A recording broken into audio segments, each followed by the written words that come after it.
Hello everyone. आप सभी का स्वागत है मेरे चैनल संचार मीडिया स्टडीज हब में। आज से हम अपना तीसरा टॉपिक शुरू करने वाले हैं। तो चलिए आगे बढ़ते हैं और देखते हैं हमारा तीसरा टॉपिक क्या है। तो हमारा आज का तीसरा टॉपिक है इंडियन सोसाइटी थ्रू हिस्ट्री। जिन भी लोगों के पास 11th-12th में आर्ट्स रही होगी उनको पता है कि इंडियन सोसाइटी थ्रू हिस्ट्री थोड़ा इंडियन पॉलिटी का पार्ट हो जाता है। एंड ऑफ कोर्स अगर आप एक मीडिया स्टूडेंट हैं तो आपको इंडियन पॉलिटी पढ़नी इंपॉर्टेंट होती है। ये जानना ज़रूरी होता है कि कॉन्स्टिट्यूशन में क्या क्या लॉज हैं, कितने शेड्यूल्स हैं and all. And Indian society Indian polity का पार्ट इसलिए ही है क्योंकि सोसाइटी में हम सब लोग रहते हैं और कॉन्स्टिट्यूशन हमारे लिए ही बना है। तो कॉन्स्टिट्यूशन कैसे बना और हम लोगों का ओरिजिन क्या था, कहाँ से था, जिस सोसाइटी में हम रह रहे हैं उसकी शुरुआत किसने करी, है ना। तो इसके बारे में जानना बहुत ज़रूरी हो जाता है। और ये एक मीडिया पर्सन के लिए ही नहीं बल्कि एक नॉर्मल इंसान के लिए भी जानना ज़रूरी होता है कि हमारा ओरिजिन क्या था। तो आगे शुरू करते हैं। सबसे पहले हम एक ब्रीफ इंट्रोडक्शन लेंगे इंडियन सोसाइटी का। तो यहाँ पे लिखा हुआ है कि इंडिया में सोसाइटी का जो कॉन्सेप्ट रहा है वो नया नहीं था कभी भी। ऐसा नहीं था कि मुगल्स के साथ सोसाइटी का कॉन्सेप्ट आया हो या ब्रिटिशर्स ने सोसाइटी का कॉन्सेप्ट इंट्रोड्यूस करवाया हो इंडिया में। ऐसा भी बिल्कुल नहीं था। मतलब बहुत ही ज़्यादा एंशियंट टाइम से हिस्टोरिकल टाइम से इंडिया में सोसाइटी का कॉन्सेप्ट रहा है, क्योंकि ऑफ कोर्स आपने पढ़ा होगा कि पहले महाजनपद रहते थे, जनपद रहते थे। तो दे ऑल वर सोसाइटीज जहाँ भी लोग मिलजुल कर बहुत सारी फैमिलीज एक साथ रहने लगे, है ना। मतलब एक सिस्टम बन जाए, है ना। That is society. ठीक है। जो हम लोग आजकल जहाँ रह रहे हैं, ऑल दिस थिंग समाज, ये सब क्या है? समाज है, सोसाइटी है। तो समाज आज से ही नहीं, कई साल पहले से चलता आ रहा है। ठीक है। हाँ, लेकिन ये कह सकते हैं कि हमारे समाज में, हमारी सोसाइटी में चेंजेस हुए हैं। वो बहुत एंशियंट एग्रेरियन। अब यहाँ पे एक बहुत इम्पोर्टेंट कीवर्ड आ जाता है, एंशियंट एग्रेरियन। सबसे पहले हमें समझने की ज़रूरत है कि एग्रेरियन का क्या मतलब होता है। एग्रेरियन का मतलब होता है जब किसी भी एरिया या किसी भी कंट्री या किसी भी स्टेट की इकोनॉमी टोटली एग्रीकल्चरल बेस्ड होती है। मतलब वहाँ जो है, भले ही अदर सेक्टर्स हों, इंडस्ट्रीज हों, और माइंस हों, ये सब हों, लेकिन एग्रीकल्चर जो है उस उस पर्टिकुलर कंट्री की इकोनॉमी में ज़्यादा कंट्रीब्यूट कर रहा है। So that is agrarian economy. मतलब वो इकोनॉमी एग्रीकल्चर बेस्ड है। ठीक है। Family based structures with a caste system. अब फैमिली बेस्ड स्ट्रक्चर्स मतलब पहले ना जॉइंट फैमिलीज होती थी, आज भी होती हैं लेकिन पहले ज़्यादा होती थी। पहले लोग अलग अलग नहीं रहते थे। जैसे अब न्यूक्लियर फैमिलीज, इसका आइडिया आ गया है बेसिकली। जैसे मेट्रोपॉलिटन सिटीज है, जैसे बेंगलुरु हो गया, कोलकाता हो गया, या मुंबई हो गया। यहाँ आपको न्यूक्लियर फैमिलीज देखने को मिलेंगी। वो फ्लैट्स में रहते हैं, एंड फ्लैट्स काफ़ी छोटे रहते हैं। अगर आप वहाँ जाके पूछोगे लोगों से तो किसी की जो फैमिली है वो उत्तराखंड में रहती है, कोई यूपी साइड से आया है मुंबई काम करने, है ना, किसी की फैमिली बिहार में रहती है। तो ऐसे अलग अलग जगह से लोग आए हैं एंड उन्होंने वहीं शादी करी and they are settled there, है ना। वो काम करने वाला लड़का जो है उसने एक लड़की से शादी करी एंड वो उसे अपने साथ वहीं ले आया। तो अब घर में क्या है, जो गांव है उसका, जो उसका होम टाउन है, वहाँ उसके माता पिता हैं। एंड जो जहाँ वो काम करता है, वो जो करंट वर्किंग सिटी है जहाँ वो रहता है, वहाँ उसके साथ उसकी बीवी बच्चे हैं। तो that is a nuclear family. उसका कॉन्सेप्ट अब आ चुका है क्योंकि पहले एग्रीकल्चर था। तो गाँव में भी लोग रहते थे तो वहाँ भी लोग अच्छा कमाते थे एग्रीकल्चर के थ्रू। लेकिन अब क्या है, एग्रीकल्चर उतना नहीं है। अब लोगों को क्या चाहिए कि वो लोग किसी इंडस्ट्री में काम करें, कॉर्पोरेट सेक्टर चाहिए उनको, तो इसीलिए वो क्या करते हैं, माइग्रेट कर जाते हैं। तो पुराने ज़माने में family based structures and caste system is कि हम आप सभी को पता है कि हमारी सोसाइटी में आज भी कास्ट सिस्टम प्रिवेलिंग है, बहुत स्ट्रांगली प्रिवेलिंग है। ऑल्दो हल्के-फुल्के चेंजेस आ चुके हैं, ठीक है? अब इंटर कास्ट मैरिजेस देखती हैं मिलने को, कम हैं पर अब देखी जाती हैं, है ना? लेकिन पहले ऐसा नहीं था।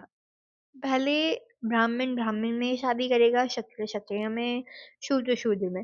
कभी ऐसा नहीं होगा कि किसी वैश्य ने ब्राह्मण में शादी कर दी या क्षत्रिय ने शूद्र में शादी कर दी। That is caste system. Okay, तो ये एंशियंट था, ठीक है, जिसको क्या कह सकते हैं हम, अर्ली वैदिक एज या लेटर वैदिक एज कह सकते हैं। फैमिली बेस्ड स्ट्रक्चर्स, ठीक है, कास्ट सिस्टम। अब है through medieval periods of cultural exchange. अब यहाँ पे बोला है कि मेडिवल पीरियड्स में क्या हुआ, कल्चरल एक्सचेंज। अब क्या हुआ मेडिवल पीरियड्स में, medieval periods is the time जब दिल्ली सल्तनत और मुगल्स, जब हमारी कंट्री पे इस्लामिक रूल था, that was the time of medieval period and that was when cultural exchange took place. इसी टाइम पे कल्चरल एक्सचेंज हुआ। इस्लामिक जो आर्ट फॉर्म है, म्यूजिक है, कल्चर है, वो इंडियन कल्चर से मिक्स हो गया एंड एक नया कल्चर बन के आया, that was Indo Islamic culture. ठीक है, तो ये जो मेडिवल पीरियड्स में थे, इस टाइम पे बहुत ही एक नया काइंड ऑफ म्यूजिक, नया काइंड ऑफ आर्ट फॉर्म उभर के आया, दैट वाज इंडो इस्लामिक, है ना? एंड अब फाइनली आ जाता है जो हमारी रिसेंटली, अब फाइनली हमारे पास आता है कॉलोनियल इन्फ्लुएंस के नीचे। कॉलोनियल इन्फ्लुएंस के नीचे मॉडर्न प्लूरलिस्टिक सोसाइटी। अब प्लूरलिस्टिक का क्या मतलब होता है? प्लूरलिस्टिक का मतलब होता है, सिंपल आप इसे समझिए कि सिंगुलर का मतलब होता है सिंगल थिंग। यानी अगर आप बात करें बॉटल, तो bottle is a singular and bottles is a plural. Okay, तो प्लूरलिस्टिक सोसाइटी मतलब जहाँ पे बहुत सारे लोग जो कि अलग अलग कल्चर, अलग अलग रीजन, अलग अलग ट्रेडिशन से बिलोंग करते हैं, वो एक ही जगह पे आकर के एक साथ विद हार्मनी, कॉमन ब्रदरहुड की फीलिंग से पीस के साथ रहने लगे, ठीक है, रिसाइड करने लगे, दैट इज प्लूरलिस्टिक सोसाइटी। वो कैसा समाज होता है? प्लूरलिस्टिक समाज होता है। एंड ये कब देखा गया? कॉलोनियल इन्फ्लुएंस में। क्यों देखा गया कॉलोनियल इन्फ्लुएंस में? क्योंकि ब्रिटिशर्स ने क्या किया, डिवाइड एंड रूल करा। और उस टाइम पे हमारे अंदर सिर्फ एक ही भावना थी कि हमें ब्रिटिशर्स से आज़ाद होना है।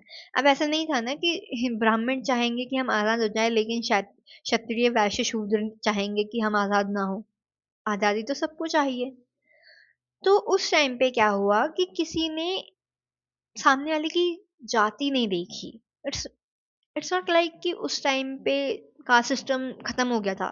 कास्ट सिस्टम अभी भी, तभी भी था, इवन फ्रीडम स्ट्रगल के टाइम पे भी था, ठीक है। लेकिन उस टाइम पे क्या हुआ, लोगों का एक गोल था कि एज एन इंडियन वो लोग क्या हुए, ऑर्गेनाइज हुए और उन्होंने ब्रिटिशर्स के खिलाफ प्रोटेस्ट किया कि हमें फ्रीडम दो। सो इसीलिए वहाँ पे प्लूरलिस्टिक सोसाइटी आई माइग्रेशन के थ्रू, ठीक है। और लोगों ने मतलब माइग्रेट करा एक एक जगह से दूसरी जगह, तो ऑफ कोर्स ट्रेड के लिए किया होगा, जॉब्स के लिए किया होगा, तो इन सब की वजह से क्या हुआ, प्लूरलिस्टिक सोसाइटी बन गई। अब आज के टाइम पे आप साउथ में नॉर्थ इंडियंस को भी पाएंगे और नॉर्थ में साउथ इंडियंस को भी पाएंगे। इट्स नॉट लाइक कि नॉर्थ में नॉर्थ इंडियंस ही रहते हैं, है ना। आप कश्मीर में किसी बंगाल के पर्सन को पा सकते हैं, महाराष्ट्र, पुणे, पुणे तो उसने क्या, महाराष्ट्र, तमिलनाडु, केरला, इन सब के जो भी लोग हैं वो आपको कश्मीर में मिल जाएंगे, है ना। जब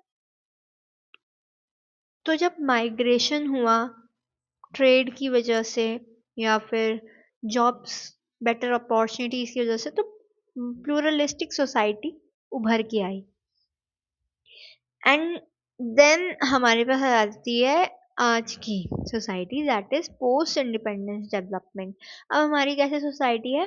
post independence society. Post independence society मतलब अब हम ब्रिटिशर्स के रूल से आज़ाद हो चुके हैं, वी आर टोटली इंडिपेंडेंट, तो that is post independent society. अब इसमें डेवलपमेंट हो जैसे इंडस्ट्रियलाइजेशन, ग्लोबलाइजेशन। तो इंडस्ट्रियलाइजेशन क्या है कि इंडस्ट्रीज की ग्रोथ होगी, टेक्सटाइल इंडस्ट्री और mining industries, chemical industries, that is industrialisation. ठीक है। प्राइवेटाइजेशन, ग्लोबलाइजेशन, है ना, एलपीजी सुना होगा, लिबरलाइजेशन, प्राइवेटाइजेशन, ग्लोबलाइजेशन। फिर प्राइवेटाइजेशन क्या था कि प्राइवेट सेक्टर को ऑटोनॉमी दी जाएगी, पब्लिक सेक्टर सर्टेन एरियाज से, जैसे कि कॉटन, कॉटन से जब हम वो बनाते हैं, कपड़े बनाते हैं, तो दैट टेक्सटाइल इंडस्ट्रीज को हम क्या कर देंगे, प्राइवेटाइज कर देंगे, ताकि प्राइवेट सेक्टर भी थ्राइव करें इंडिया में। एंड ग्लोबलाइजेशन इज कि हम अपनी इकोनॉमी को फॉरेन इन्वेस्टमेंट्स के लिए खोल दें। ठीक है, टोटली ओपन कर दें कि भाई आप अमेरिका को बोलें, चाइना को बोलें, चाइना का तो नहीं बट हाँ एक काइंड ऑफ, कि बाहर के लोगों को या बाहर की कंट्रीज को बोलें कि आप आइए हमारे देश में अपनी इंडस्ट्री लगाइए। जैसे आपको पता ही है, पटाखे जो हैं और जो हमारे यहाँ लाइट्स दिवाली पे जलाई जाती हैं, they are all Chinese, we all know, है ना। सो चाइना का एक मेजर मार्केट इंडिया भी है। ठीक है, बीच में कॉन्फ्लिक्ट की वजह से चाइनीज माल का थोड़ा सा बॉयकॉट शुरू हुआ था, but it's not like it's totally banned, पूरा बैंड नहीं हुआ है। ठीक है, अभी भी we use some Chinese stuff, and उनके लिए इंडिया एक बहुत ही अच्छा मार्केट है। So that is globalisation. China के लोग, चाइना के जो पॉलिटिशियंस हैं और जो भी एंटरप्रेन्योर्स हैं, वो सब क्या कर रहे हैं, इंडिया में इन्वेस्ट कर रहे हैं, है ना। अमेरिका से आ रहा है इन्वेस्टमेंट, बाहर से बहुत जगह से इन्वेस्टमेंट आ रहा है। बाहर की जो फेमस कंपनीज है इंडिया में अपनी एक कंपनी खोल रहे हैं, तो that is globalisation. Okay, this is ancient ancient agrarian society. This is medieval periods, Mughal के टाइम का, and this is colonial influences, pluralistic society। ठीक है, और पोस्ट इंडिपेंडेंस तो आप आजकल देख ही रहे हैं जहां हम रहते ही हैं। सो आज के लिए बस इतना ही, मिलते हैं आगे की वीडियोस में। आप सभी का बहुत शुक्रिया मुझे ध्यान से सुनने के लिए।